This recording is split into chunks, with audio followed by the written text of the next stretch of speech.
All right, welcome back. Lake Effect Sports. We got a lot to talk about today, and we're going to start on the baseball side of things, as we usually do. The Indians have been playing baseball. That's definitely what I'll say. They've been playing baseball, and it's not like it's really been this like awful baseball either. It's just been very mediocre. What's your thoughts on the Yeah. Indians now? Yeah, I think we've just reached the point of the season where it's like they're just kind of cruising along. They'll have some good stretches, some bad stretches, and you're kind of just like taking positives here and there. But at this point, you're just like, it's the end of the season.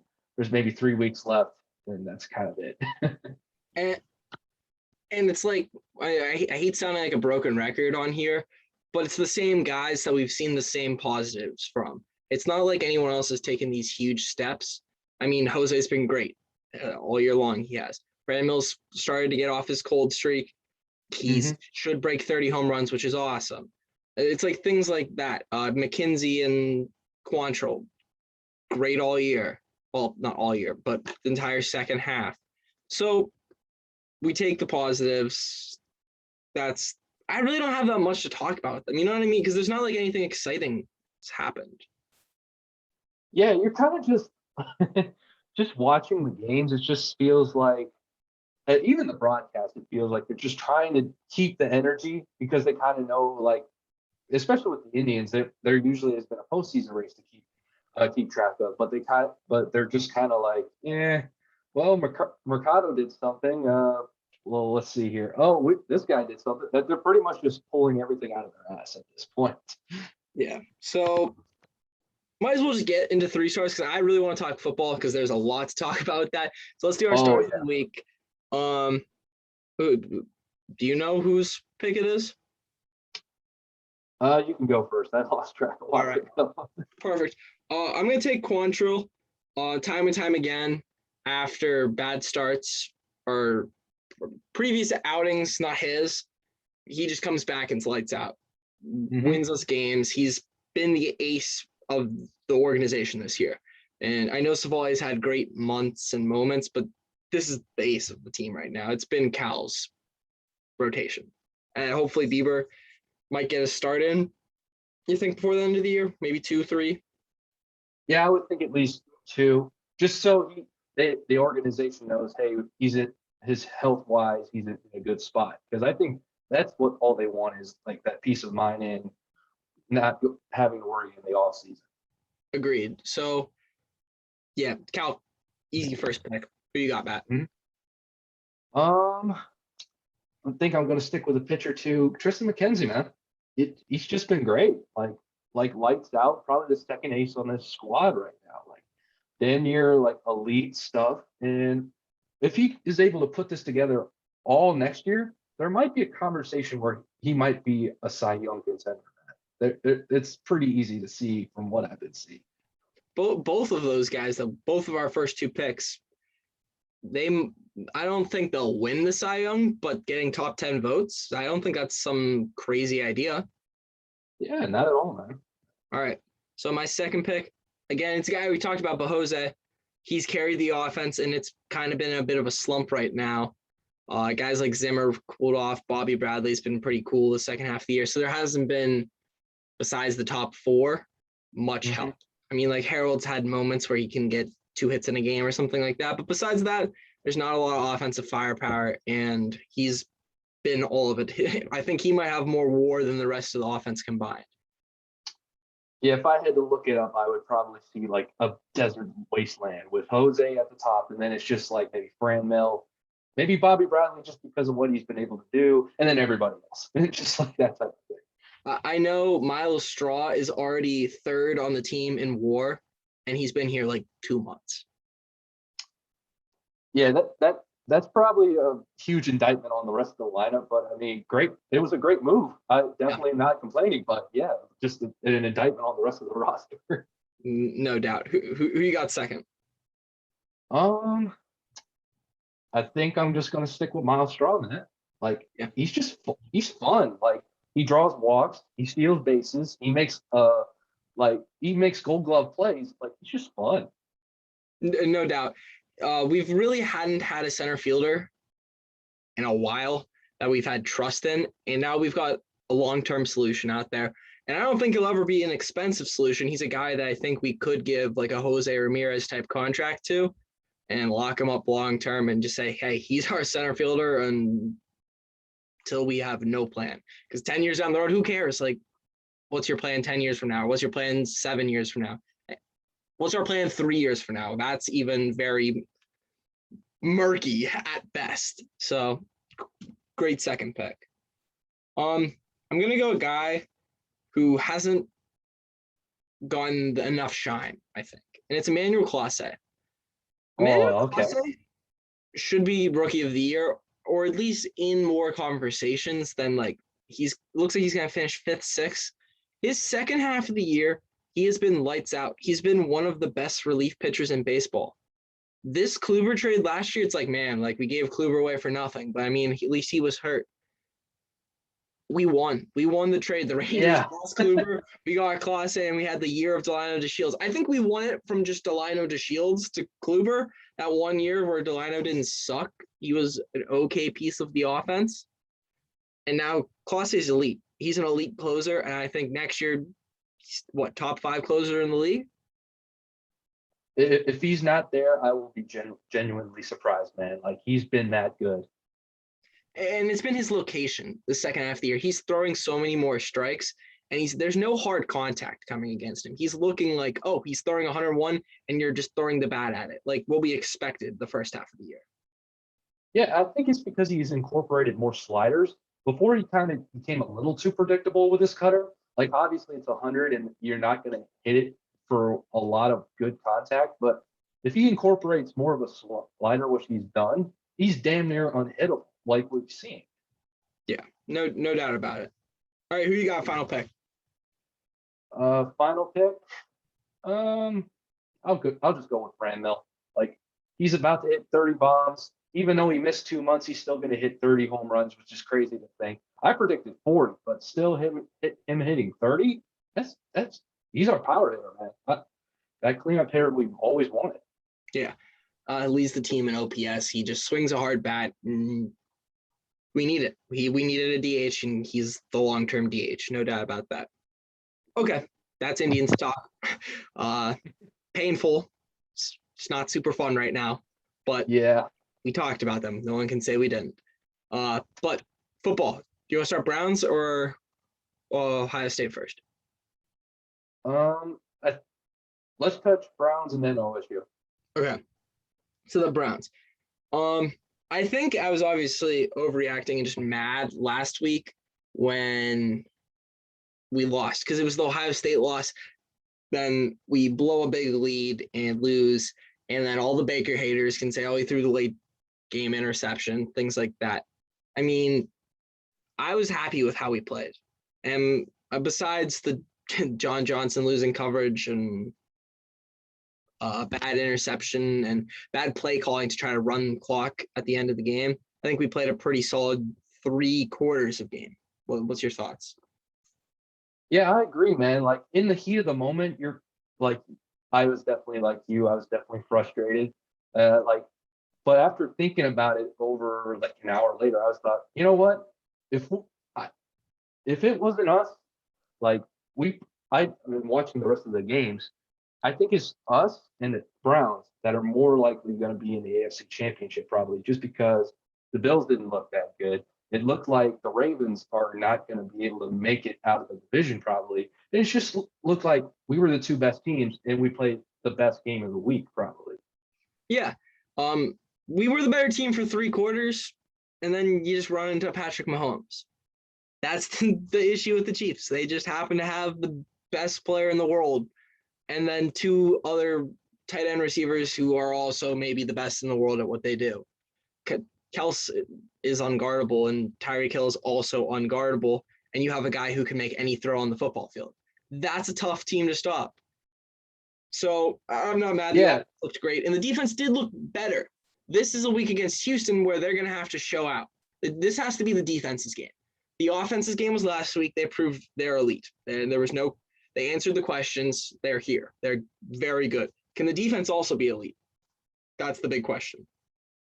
Yeah, and I think with a lesser competition of the Houston Texans, you're going to see the potential of this defense a lot more. Obviously, with how tough of an ask it was that first week against the Chiefs, they weren't going to look as good. Nobody looks good against the Chiefs. The only thing you can do is just try to limit them. But I think now with the Texans, you're going to see that a lot more, especially with like causing pressure by the D line, because I think they were causing like 40% pressure on dropbacks. But Patrick Mahomes is so good, you just. So I think you're going to see it on Sunday. I agree fully. Question for you, though. The Browns are 12.5-point favorites. Is that too many points? I think this is the part where I'm thinking they're just underestimating the Texans a tiny bit. They're treating them kind of like a college team instead of an NFL team. Like, I think it's a tad high. And I agree. We just watched the Texans demolish Jacksonville by 27 last week. So they're not that bad. Tyrod Taylor is not a bad quarterback, and Brandon Cooks is a decent receiver. There's firepower enough on the offense. I don't think it's anything crazy, and I think we win easily by 2 scores. 12, though, like, I'm not sure. I don't know if it's like the 10.2 scores or a 14.2 score win.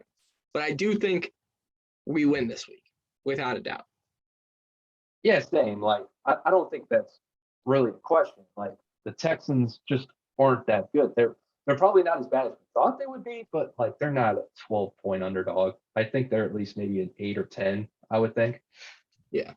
And talking about teams that just other teams in the division, you said earlier something about how you don't think the Ravens can come out of the division. And I fully disagree. I think the Steelers are frauds, and I think the Bills are overrated. I know the Bills were great last year, but can we maybe just talk about how they played in the worst division in football probably last year? Their O-line has tons of question marks. I mean, the Steelers they blitzed twice last week, and they had constant pressure on Josh Allen. Maybe the Steelers were very underrated, and the Bills are a bit overrated. And I think the Raiders just gave the Ravens their best game. I think the Ravens are still good, and they have to figure out their offense now with the new running back situation. What's your thoughts? I definitely agree with the Bills and the Steelers. Like, I think the Steelers will definitely be competitive. Anybody that said that they were going to be dead in the water, like, you're kidding yourself. Like, the Steelers are always competitive no matter what.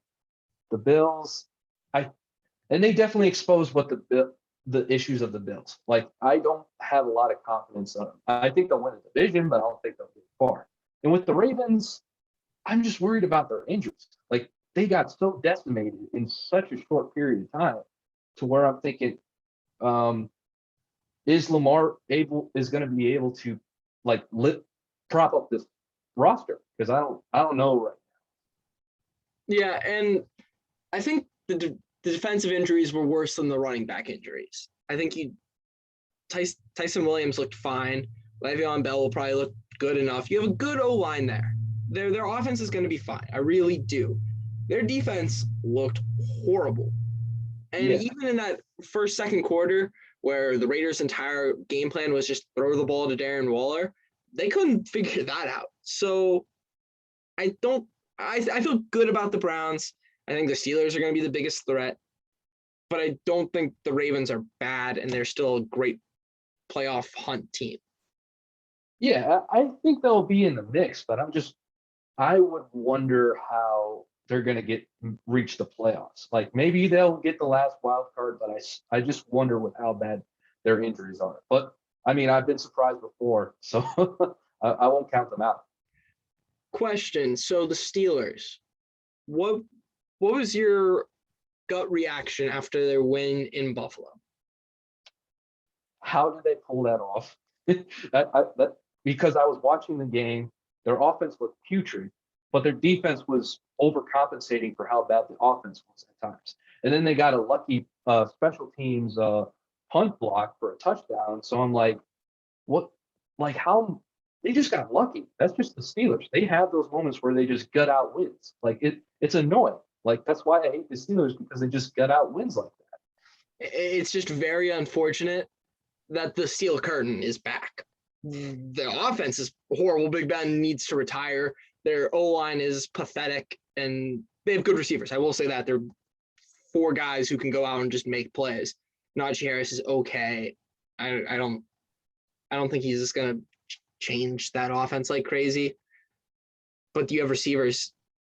I'm kind of rambling, but I think the Steelers, if you're able to get 20 points from that offense, they're gonna win a lot of games just because that defense is so good.